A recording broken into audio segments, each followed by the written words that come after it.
What's happening, team? I hope Metis finds everybody well. Welcome back to the Built for Pressure podcast with me, Will Foden. First things first, apologise a little bit late in the week. I've had 2 weeks of travel, attacking immersion days, connecting with amazing people, more to the point, being focused on what's in front of my face. So I apologise for this being a little bit late. But what I thought today, would be helpful for those that are interested and those that are listening in.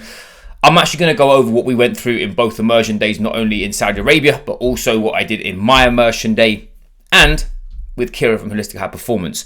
And we're actually talking around why business leaders actually need stress to perform. Most people in our environments, they struggle to match the dots in relation to why they are stressed, why they're overwhelmed, why they're feeling burnt out, and vice versa, why they're not seeing the adaptation from a physiological standpoint, the emotional standpoint, and a mental fortitude standpoint, to actually be able to lean into pressure and feel like they're not only capable, but they're dominating. So we call this stress inoculation. This is something that is massively imperative. And first things first, what we have to understand is what is stress. Stress to the body is stress, anything that throws the body out of homeostasis. I would actually go further than that. That was by Robert Sapolsky. If you guys are looking for a geeky read, Why Don't Zebras Have Ulcers is an amazing read, more from about stress physiology, understanding perception, and recognizing that we haven't actually changed and evolved that much. We're in a day and age right now, 2025, I keep saying this, is absolutely wild at the moment with the pace and the way the land is shifting. Our job is now, instead of feeling like we're reactive, is that we're being responsive and adaptive. And that comes from understanding how stress is leveraged from the body. 3 terms that I want you to actually have written down and that you should actually learn, because these are going to come out. These are coming out more and more in not only stress physiology and research, but also from developing resilience and mental capacity. So you've got anxiogenic, which is something that causes anxiety to the body, which again, that could be from a perceptive position or from a physiological one. You got anxiolytic, which is actually something that actually reduces the feelings of anxiety and nervousness or worry. And then you've got allostoic load. Allostoic load you may have heard before, which is around environmental stress, and that is accumulation of stresses that are on the body at any one time. Now, what we're looking at here is stress physiology is there to protect you.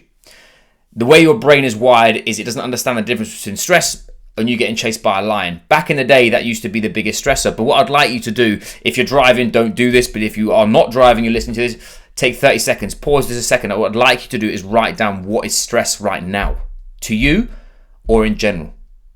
Because for me, stress comes out in huge different factors, and something that we found is that stress no longer just looks something that is going to be violent or going to actually kill you. It's hyperconnection, a fast-paced lifestyle, work placement demands, social pressures, environmental factors, continuous stimulation, you continually having too many stimulants, i.e. caffeine, processed food, lack of movement, work-life balance, which we all know is a load of horse shit.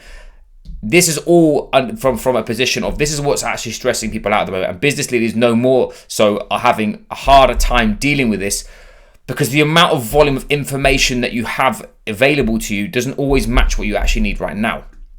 So from a nervous system standpoint, I'm not going to go super geeky around this, but you're looking at the autonomic nervous system. If you don't know what that is, it's the piece of the nervous system that is automatic, that happens without you having any voluntary action. You have 2 sides to it. You have the parasympathetic, and this is where you're going to have the rest and digest, the capabilities to digest food, calm, relax, regenerate, recover, for you to actually think, for you to have creative thoughts, for you to actually be where your feet are and not feel anxious.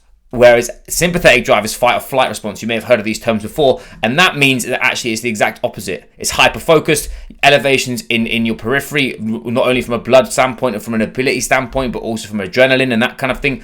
Also, this is where you can start going too far in this puzzle from the term's called the dorsivagral response. Yeah, if you go too far, you actually go into freeze.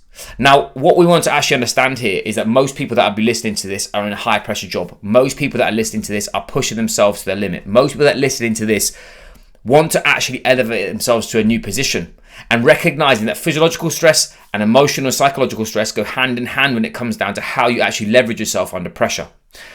From a business leadership standpoint, you are always going to be in sympathetic drive when you are going into board meetings, you're doing hyper-focused work, or you're making decisions that need to be made through times of chaos, challenge, or crisis. Vice versa, actually looking at it from a social engagement standpoint, and that you are from a calm and collected piece of the puzzle, we want to be in the parasympathetic as much as we possibly can. And it's how do you actually leverage that in times of need instead of going way too far. where that's where you become, you find disassociation, numbness, depression, anxiety, you feel trapped, all that kind of thing. So what we're going to do today is I'm actually going to go through some things that I would like you to go and have a look at. Because for me, what we look at from a position of metrics that we can manage. Now, when we're looking at stress, there are 4 key pieces of the puzzle when it comes down to stress. You've obviously got the stressor itself, the thing that is actually causing you stress. You then have an acute, to start with, adrenaline response, which is actually that going to elevate you from a parasympathetic to a sympathetic driven state. You're then going to try and upregulate. You're not going to try. You're naturally going to upregulate your breathing patterns, and you're going to get ready to rock and roll, whether it's fight, flight, or freeze. And then you're actually, if the stressor stays around for a long period of time, your body liberates cortisol. With a reason for cortisol liberates blood sugar, so you've got available energy to use it. Now, what most people do, they've got stress, sat there behind a laptop, talking to a weapon who's being annoying, and they are then liberating blood sugar and not using it, and then they're not able to train because then they've got too much on, and that's where that stress cycle starts to happen. The intercept, the piece of the puzzle that most people don't associate, is that we talked about polyvagal curve. Your vagus nerve is the one nerve in the body where you can down-regulate your autonomic nervous system or turn it up, and that comes from your breathing. It happens at the back of your nasal passage, so hence why people are talking about nasal breathing. I think especially in this day and age, we've had a piece of the puzzle where most people associate breath work as a wushu thing. Where, let's zoom out again, and I'll put this into a better context. Tony Robbins, probably one of the most prolific people in the leadership space in some respect. He's done so many cool things and is an incredible man. Now, more to the point of, he talks around changing state. He got mentored by one of the fellows who basically invented NLP.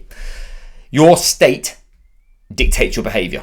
If you're in a happy state, you're gonna have a more of a focused and happy response. If you're overwhelmed, frustrated, and angry, realistically, you're going to be emotional and you're going to be reactive. My point being, we are trying to elicit states when we need them most. As a business owner, as a leader, as someone who has to make hard decisions at hard times, that comes from having you be in a regulated position and creating space. So as we go through this, what we're looking at is we look at this as a challenge response. And when we're going into a challenge and we're going into stress, it's actually changing how you're seeing that from a perception standpoint. How you see that stress dictates the outcome of it. So what we do first is, instead of this is happening to me, is changing the way that you speak to yourself, and it's actually, how can I do this? And that comes from regulating your internal dialogue. Now, this is not like we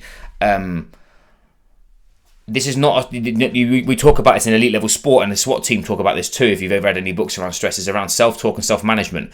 Internal dialogue and how you speak to yourself is massively imperative, because that's actually shifting you from an emotional response to a cognitive one. We're trying to avoid pervasive language, permanent language, and personal language, and using specific, temporary, and external. Now, permanent language means this always happens to me. I'm not good at this. I can never handle this. Why can't I do this now? Like, this is the piece of the puzzle. Taking it on personally as well. The biggest frame that I've learned that I heard from Gordon Ramsay, not from me, is, are you taking this personally or professionally? And the key thing to distinguish is, if you are, how do you separate that? Because what we want to do is make things specific, make them temporary, and make them external. Okay, cool. This has happened through this person. How do I deal with it? I've dealt with this before. Rather than, why is this always happening to me? That's the name of the game. Because what we then do is we shift our focus. And that there's a big piece of this thing that I've sort of discovered from a personal exploratory standpoint, is not trying to take control of everything. I would like, again, pause this, and I would like you to write down one thing that you're in control of. And I guarantee you're probably not in control of it. Your health, you're not in control of it. You get sick tomorrow, hit by a bus later. Please don't get hit by a bus. If you listen to this, please don't stop in front of a bus. Or you can't control the external environment. You can't control. The only thing you can do is take charge of your situation. Take charge means you're adaptive. Take control means that you're reactive. You're trying to do it. Whereas taking charge is absorbing it. And going, okay, cool, I've done this before, how do I do it? This is why we talk about stress inoculation, is doing hard things on a regular basis actually gives you that more emotional fortitude and capacity to deal with things real time. All this kind of mental toughness shit that you hear on the internet about people saying whatever, it's really important to recognize that actually you will never, ever, ever be perfect at it. You have to be adaptive with it. Because then what we're trying to actually do after we've shifted our focus from control to taking charge is actually, how do you actually regulate yourself? your arousal levels. With hyper arousal, we talk about going to hyper arousal. That's when you go into that top end of that vagal curve where you are going to be fucking overwhelmed and you freeze and all that kind of stuff. And how do you down-regulate too? If you've gone into conflict as a business owner, there is no way you're coming out of that with just being calm, collected and chilled. There isn't anybody. Unless you have been doing this for years. Where the people that I speak with are young business owners, business leaders who are looking to grow teams, grow businesses. They don't just, they go into challenge and they are nervous especially because when you start to deal with challenge, you take it personally. Me too. I have been in this position when I was younger where everything was personal. And I still, if you challenge me on an integrity standpoint from as a person, as a man, it makes me question myself because I associate myself as someone who is honest, trustworthy, and who has integrity. My point being, to start with, that's an emotional response. Secondly, actually, how do I deal with that personally? And then thirdly, how do you physiologically down-regulate? And you physiologically down-regulate by understanding your breathing mechanics. If you are breathing right now and you're seeing that your shoulders are shrugging, you are vertical breathing. That is actually sympathetic. The drive is at the height of things. Most people I know don't breathe properly. They don't breathe deeply through their nose, and they don't actually open their chest cavity enough so that they actually use lateral breathing. And that's something for you to think about. So when we're looking into this, those who want to be more resilient must firstly embody and understand how to leverage their biggest asset when times are hard, and that is you. That's something that I wrote on one of the end slides of this, because that is hugely imperative for you to actually learn, immerse yourself, and understand how to do it. Now, key things to understand. Again, a few little points off this is how can we track those metrics? How can we actually use these metrics real time? Nervous system management is probably one of the biggest things you're going to actually be able to leverage from now and beyond, especially with the speed of things. So first things first is understanding what HRV is. HRV is the beats in between your heart rate. That is the thing that measures your autonomic tone. If you've got longer beats between heartbeats, you're calmer. The shorter those beats, the more stressed you are. If you're wearing a Whoop, a Garmin, an Apple Watch, that's what that is. HRV is personal to you. Most people will look at their HRV and, I've got HRV of 50, and they see their mate who's got HRV of 100 and they're like, I've broken. It's not. It's very, very personal. Me personally, on a Garmin, my HRV is between 60 and 80. I know that if I go into the 50s, I'm fucked. Excuse my French. When I finished the ultra marathon, it was down at like 23. I was absolutely melted. So learning about your HRV and regulating that.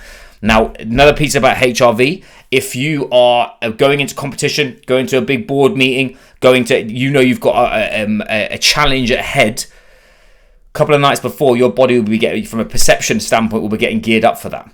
In that respect, you will then start to have poor HRV. So that's why it's imperative to recognize it. If you are going for something big and your metrics are crumbling, that is okay. You're looking at this as a monthly average 90% of the time. You can look at this daily, and if you're feeling melted and your HRV is poor, then yes, understood. But as I said, if you have got big meetings and stuff coming up that mean a lot to you, that's where your metrics may lie a little bit. So this is why data is important, but understanding the rest of the puzzle is even more important.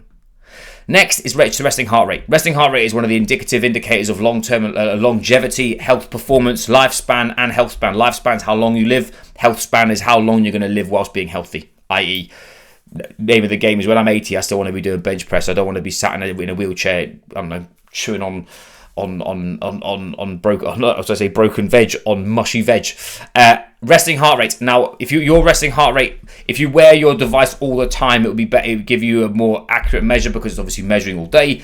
If it's all day, resting heart rate between 45 and sort of 55 is great. If you're not wearing it all day, and 50 is around good mark. Okay. Anything above 60 is to work on. Anything above 70, you're unfit. Anything beyond that, we need to start getting moving. Yeah, huge indicators on longevity, health, and wellness, and also fat oxidation as well. If you're saying you're out of shape and you seem to be in a calorie deficit and you don't know why, you can't get better nick, and your resting heart rate is terrible, visuals not matching the order. You need to get fitter, because then we're looking at energy. Daily energy is key. You will feel good, you'll feel bad, you have to understand your energy flux in the day. For an example, I work really well in the morning. I do tasks that are creative, or they're like writing and building things in the morning. I'm more analytical in the afternoon. So I know where I stand with my energy. If you don't know that, you're going to struggle with that. And lastly, we're looking at blood pressure. Now, blood pressure is a weird one, because NHS guidelines are different and the American guidelines are different to what you're looking at from an athletic standpoint, because research hasn't caught up yet. they'll tell you that anything above 120 over 80 is okay. Is 130 to 85 is stage 1 hypertension, and all that. Let's step back. Most people listening to this want it all. They want to live forever. They want to train really hard, look better naked, and also dominate in times that matter. Blood pressure you're looking at for someone who is a business owner or someone who is wanting to be athletic and push themselves is 115 over 75. If you're a bigger person like me, i.e. you're small, high muscle mass, I'm an endomesomorph, and I lift heavy weights, your blood pressure at 120 over 75 is okay. The front number is the one that dictates the stress. Diastolics is returning to the heart. If you are 120 over 80, stage 1 hypertension, 120 over, and then you're adding to 130, stage 2, 140, and that 140, we've got a problem. If it is this, just a caveat, you've now got the fear that you've got the bad blood pressure. So when you put a blood pressure cuff on, you're going to have white collar syndrome. Take an average, and it's a weekly average, not just a daily one. So to do 2 readings or 3 readings, take the middle one or add them together and divide by 3 or 2. And then what you're trying to do is accumulatively bring that down. Now, blood pressure will change as you train, as you get better at that, and you do that through aerobic exercise 99% of the time. But again, not going too deep into that because that's a whole other podcast. So anyway, I digress. You can only manage what you can measure. Understanding how to leverage stress in times that matter is imperative for business owners, not only for them to be able to dominate and keep and sustain their edge, but more to the point, coming out the other side, not absolutely battered, not feeling like a melted wheelie bin or overwhelmed, frustrated and struggling, but actually recognizing that the stress they're under is imperative for them right now, for them to develop, push themselves and dominate.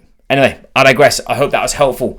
If you have any questions, do please send. I know and that's a lot of information and I've gone very, very sciencey on that. I thought what I'll do is I would bring you a bit of an insight into what we talked around over the immersion days that we did. There's pieces of the puzzle that we haven't done here, purely on the basis of time, and I'll be that guy. So some of it is for the internal. Anyway, I digress. Over the next coming weeks, what I'm going to be doing is I'm going to be breaking down some high performance principles. I am now going to start going way more towards human optimization, athletic performance, leadership performance, self-awareness. We've actually now developed a new piece of the puzzle inside Built for Pressure, which I'm really, really excited to bring to the table for business leaders. More from tools and things and information for you to take, you to utilize.